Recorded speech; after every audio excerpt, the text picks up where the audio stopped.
Secretaría de Educación Pública, Gobierno de la República.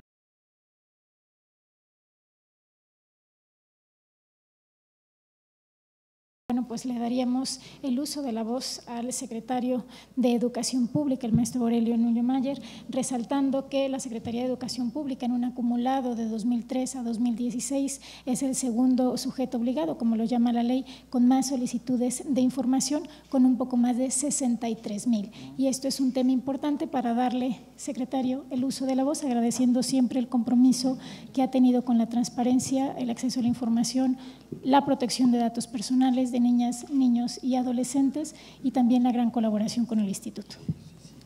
Al revés, muchas gracias Jimena, muchas gracias por la invitación. Saludo también a todas las comisionadas y comisionados, consejeros, son comisionados, ¿verdad?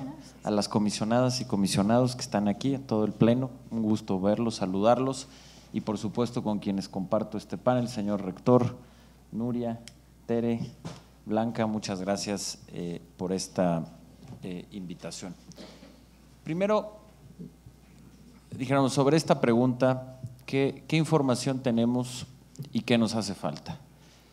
Lo primero que empezaría diciendo, y que es muy importante entender, porque esta parte es también fundamental para la reforma educativa y la transformación que estamos haciendo. El sistema educativo que teníamos y que estamos ahorita en proceso de transformación y que es un proceso evidentemente complejo y que por lo mismo tiene tiempos también largos y es una condición de cualquier reforma educativa profunda como la que se está haciendo en este momento. Hay que entender que partíamos de una estructura y de un sistema educativo, por un lado, altamente en su estructura corporativo, clientelar, opaco y sin información, o con muy poca información y una información muy dispersa.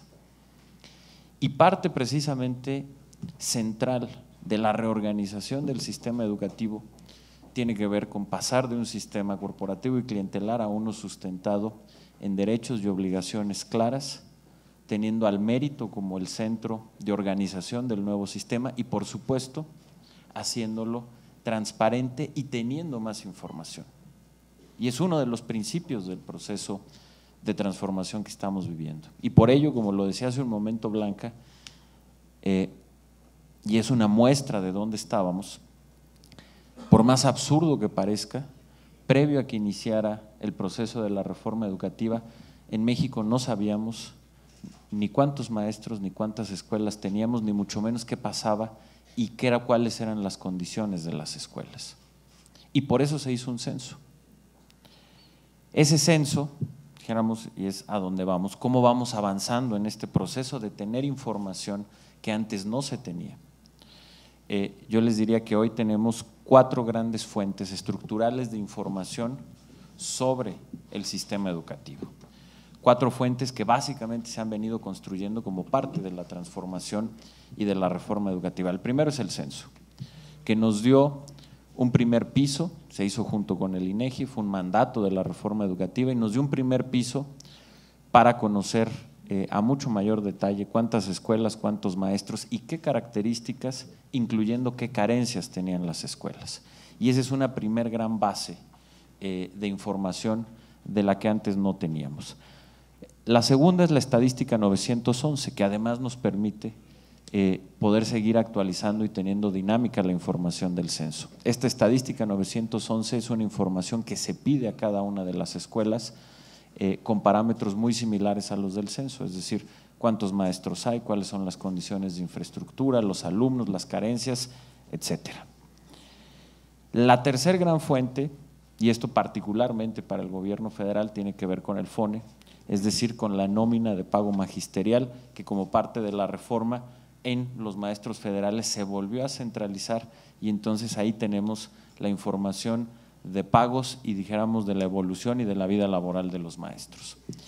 Y la cuarta fuente de información son las evaluaciones, tanto las evaluaciones a los alumnos como a los maestros, que es información fundamental que esa ya nos lleva a cuál es el desempeño que está teniendo el sistema educativo en su esencia, es decir, cuál es el desempeño que tienen los alumnos y cuál es el desempeño que están teniendo los maestros. Y a partir de esas 4 fuentes, como les decía, todas partes de este cambio, hoy tenemos una cantidad de información que antes no teníamos y que son fundamental para la planeación de la educación y para pues también poder ir teniendo una política pública mucho más definida, mucho más exacta y de una mejora continua. Si les parece, ahorita en la siguiente ronda platicamos de qué es lo que estamos haciendo con esta información y cómo la estamos aterrizando. Simplemente para terminar, ¿qué falta? Lo decía bien Blanca, nos hace falta el censo de educación media superior para complementar la información del censo que tenemos de educación básica. Nos hace falta sistematizar mejor toda esta información que efectivamente hoy que la tenemos, reitero, esto parte de antes no la teníamos, hoy la tenemos, empiezan a hablarse las bases de datos, pero nos hace falta sistematizarla mejor y nos hace falta estructuralmente un tercer paso que es no únicamente tener la información federal o la información que tiene la Secretaría de Educación, sino que todo el sistema de información educativo quede muy bien conectado con las entidades federativas. Muchas gracias, Jimena. Señor secretario, ¿qué hacer con esta información? Y sobre todo resaltando un programa que ya lo mencionaba Nuria en la intervención, las escuelas al 100, y este programa que se está trabajando conjuntamente la Secretaría de Educación a través del INIFED con el propio INAI para hacer un portal 100% transparente en donde se le estén rindiendo cuentas a la ciudadanía de los recursos, pero sobre todo la utilización y que pueda tener cada padre de familia conciencia de dónde se está invirtiendo estos recursos, a qué escuela llega y cuáles son los resultados. Entonces, con esto le damos el uso de la voz. Muchas gracias, Jimena. Retomando y hilando con lo que dije en mi primera participación, reitero, hoy tenemos 4 grandes fuentes para conocer y tener una mejor planeación y información del sistema educativo. El censo, la estadística 911, las evaluaciones y la nómina federal. ¿Qué estamos haciendo con esa información ya de manera concreta y cómo en muy poco tiempo nos ha permitido hoy tener políticas públicas que antes hubiera sido imposible tener sin estos instrumentos de evaluación? El primero es lo que ya está mencionando Jimena y que ahorita también mencionó Nuria, que es el programa de Escuelas al 100. El programa de Escuelas al 100 es un programa para mejorar la infraestructura de las escuelas del país. Son 50,000 millones de pesos, es decir, 3,000 millones de dólares adicionales al presupuesto normal en infraestructura, o sea, adicionales para poder arreglar 33,000 escuelas. Pero eso, sin el censo educativo, hubiera sido imposible. El censo educativo, número 1, nos permitió saber con exactitud las escuelas, dónde están, pero también qué carencias tienen. Todos sabíamos que había un gran deterioro en la infraestructura escolar, lo sabíamos, lo intuíamos, se veía, pero previo al censo nadie lo tenía cuantificado. Nadie podía decir, por ejemplo, cifras que son terribles, como que más del 15% de las escuelas del país no tienen baños, o que 10% de las escuelas del país no están conectadas a la red eléctrica. Sí, pero precisamente porque hoy tenemos esa información, pudimos hacer el programa de Escuelas al 100 y se están pudiendo invertir estos 3,000 millones de dólares para poder mejorar 33,000 escuelas. Cuando esto concluya, vamos a seguir teniendo carencias, pero va a ser la reducción más importante y con la mejor planeación que se haya tenido en el sistema educativo para mejorar la instalación de las escuelas. Y además, y esto lo mencionaba Jimena, al ser un programa tan importante, hicimos, y yo agradezco mucho y reconozco al INAI, hicimos un convenio con el INAI en el que están participando también organizaciones de la sociedad civil para hacer un portal de transparencia de este programa. Como lo explicaba Jimena, ahí se despliegan cuáles son las escuelas que se van a beneficiar, cuáles son las obras que se van a hacer, quién es el contratista, qué obra ya quedó y cuál no. Por cierto, para que una obra quede requiere la firma de un comité de padres de familia que verifica la obra. Punto número 1. Segundo punto, hay un nuevo programa también, que es el programa de la reforma educativa. A lo largo de la historia de la educación en México, la planeación se dio en función de que el Estado tenía que financiar dos cosas: el sueldo de los maestros y la construcción de escuelas. Y nunca nadie se había preocupado por el gasto corriente de las escuelas y cómo se mantenían. Con la reforma educativa creamos este programa que ya llega a 25,000 escuelas, en la que hacemos un envío para que las escuelas tengan directamente, y además no tienen intermediarios, puedan tener un gasto de operación, en el que ellos deciden qué hacer, en comunión los padres de familia con los maestros, si lo gastan en computadoras, en mejorar su infraestructura y además en tener un flujo, por ejemplo, cosas muy obvias y elementales. ¿Qué pasa en una escuela si se rompe un vidrio? Antes de este programa solamente se podía reparar el vidrio con una cooperación, o del maestro o de los padres de familia, y hoy se tiene esto. Pero también la información del censo nos ha permitido, porque es un programa que va creciendo y llega a 25,000 escuelas, ¿a qué escuelas las mandamos? A las de mayor necesidad. Y se puede hacer a partir de un ejercicio de planeación derivado del censo y de la estadística 911. Tercer ejemplo, el CIGED que mencionaba Blanca, que está en la reforma educativa, que es, dijéramos, todo el sistema de información conectado que requiere el sistema educativo para funcionar. Está en proceso, porque es complejo, pero hoy ya está funcionando una parte del CIGED. Además, aquí coincido con lo que dijo Blanca de los siguientes pasos que tenemos que hacer para que el CIGED funcione bien, pero hoy, gracias al CIGED, podemos hacer un ejercicio de planeación con un nivel de exactitud que antes era imposible hacerlo en el sistema educativo.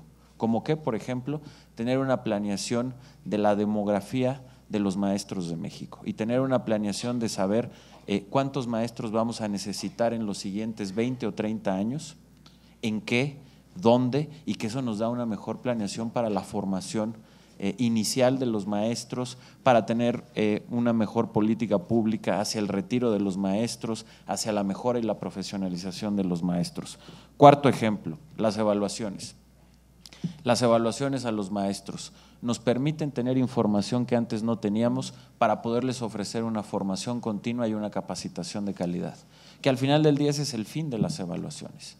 Hoy, después de una evaluación, y aquí nos lo puede decir Tere, sabemos con mayor exactitud cuáles son las fortalezas, pero también en qué debe de mejorar un maestro, y se puede hacer por primera vez en la historia del país un programa de formación continua y de capacitación mucho más cercano a las necesidades reales de los maestros, aterrizado en la escuela y con una planeación como se debe. El quinto ejemplo es también la evaluación de los niños y de los jóvenes.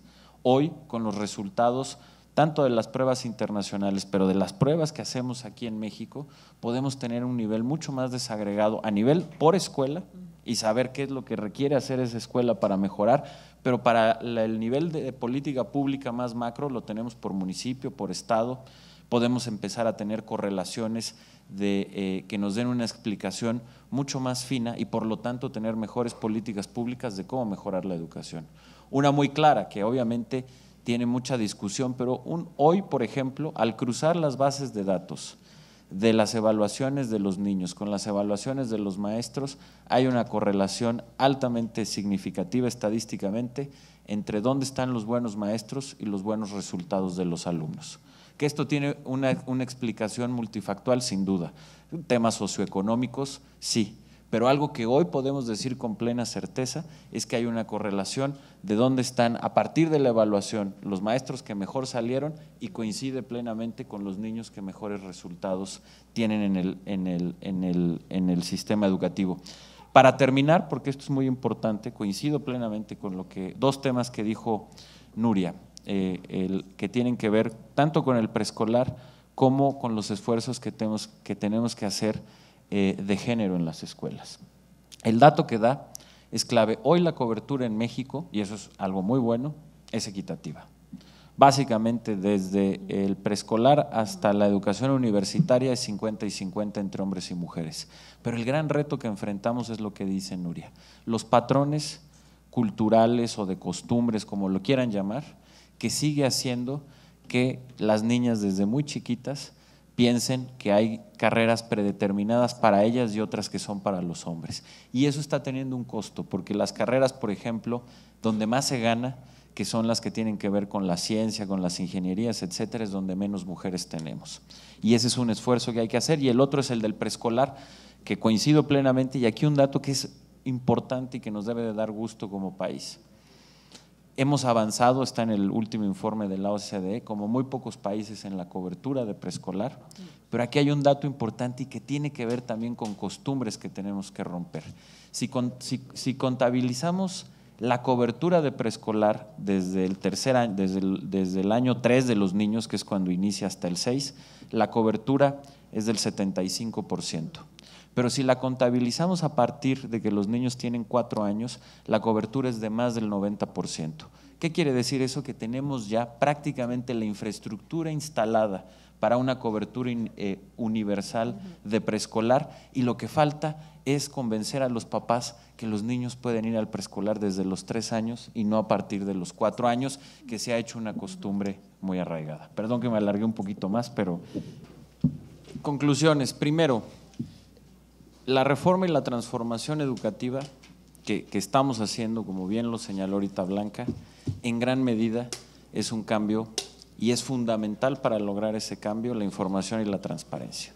Como inicié, termino. Estamos pasando de un sistema clientelar, corporativo y opaco, y que parte de esa opacidad y su falta de información es que permitía tener un sistema de ese tipo. Y para poder transitar a un sistema de obligaciones y derechos claros, sustentado en el mérito, es fundamental tener información y que sea transparente. Y por lo mismo la información y la transparencia es parte fundamental del cambio y de la reforma.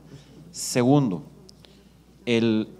efectivamente, sí la información, sí la transparencia, pero también, y ese es un tema clave en el sistema educativo y es una tensión que siempre existe, la protección de datos y la discusión de hasta dónde llega la transparencia sana que permita que todo el mundo conozca lo que pasa en el sistema, que sea útil, y dónde está también la información que pues es privada y se tiene que mantener así, particularmente en la educación, en donde hay información sensible de niños, de jóvenes y de maestros.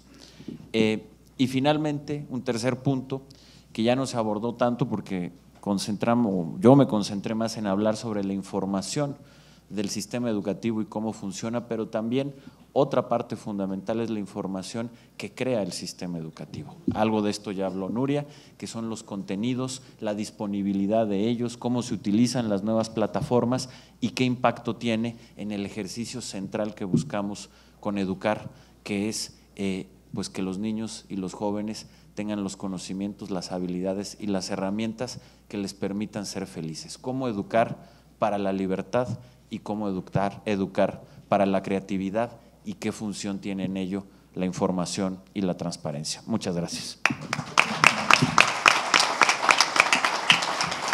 Secretaría de Educación Pública, Gobierno de la República.